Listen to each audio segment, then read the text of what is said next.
So it's getting to be that time of year where the cold nights can be a bit of a problem for our plants. Dave the Garden, he's a tough guy. He's out there braving the elements, and he's got some tips flexing and too. his guns.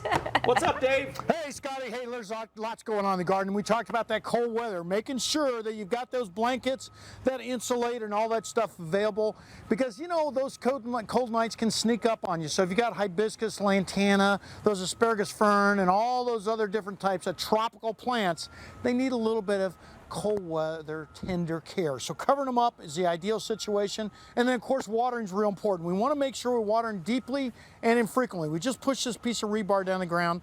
We're watering about every 2 weeks, maybe 3 weeks, 2 foot deep. So if we're able to push this rebar down fairly easily into the ground after we water, we know we've watered deeply and what we call infrequently. And there it is right there. So once we do that, we go ahead and shut it off, and then 2 or 3 weeks later, we go ahead and start watering. The other thing we're doing right now is we're making sure we're putting a lot of liquid seaweed and molasses on the plant material and in the soil. People go, well, molasses, why do molasses? The reason being is we're stimulating microbial activity in the soil. This is very important to the healthiness of the soil. Folks, if you want great gardens out here in the desert Southwest, you want less disease and you want to use less water, well, molasses really helps out in stimulating microbial activity. Is the ideal situation for growing great raised beds like we're looking at right here. And Bobby, show that raised bed right there.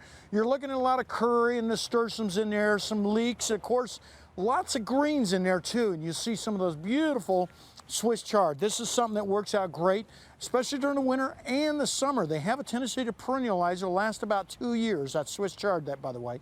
And it works out fantastic as just a leafy green that you can go ahead and harvest all year round. The other thing we're doing, we're putting some cover crops in. And Bobby, come on right over here. I want to show off these cover crops. This is a way, folks, to go ahead and put in a garden and do it really almost the most economical way you can do it without having to dig in the soil. It's called cover crops. And you can get this off the internet, or I got these seeds from Summer Winds. What this does, this locks nitrogen in the soil. This is kind of the old-timey way of actually gardening. And you lock nitrogen or almost manure in the soil. So we grow this in our gardens here, and we start doing it about right now. Then we turn this material down into the soil. When we turn it into the soil, voila, what we've got is a ready-made garden without having to add a lot of those amendments to garden. Fairly inexpensive. You know, you're looking at those seed packets, about $5 a piece.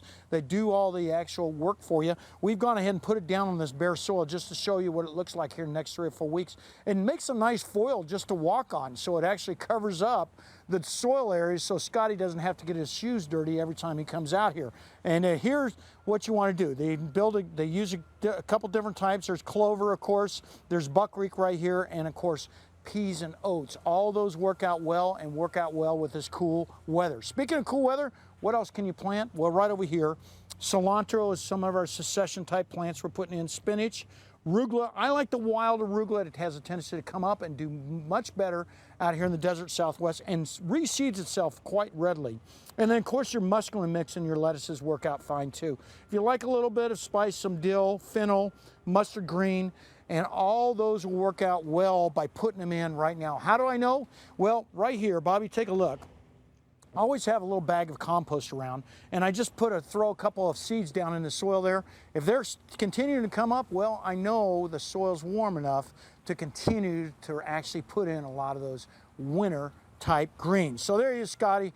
I'm going to take care of your shoe problem. I know that's the reason you abandoned me out here. Plus you don't like work, of course. So I put some cover crop down on your soil so you don't have to go get his shoes dirty again. Nice. Next year when he gets back out there, hey, by the way, Sweet Pea, by the way, Yes. Sweet Pea is a cover crop too. It is. So I just wanted to point that out to the folks good at to home. know. Back to you guys. Look at Thank that. you. Sweet pea for sweet pea. Oh, You so betcha. nice. Always Dave. think about Thanks, Sweet Dave. Pea. Bye. You're awesome. Thank you. Okay.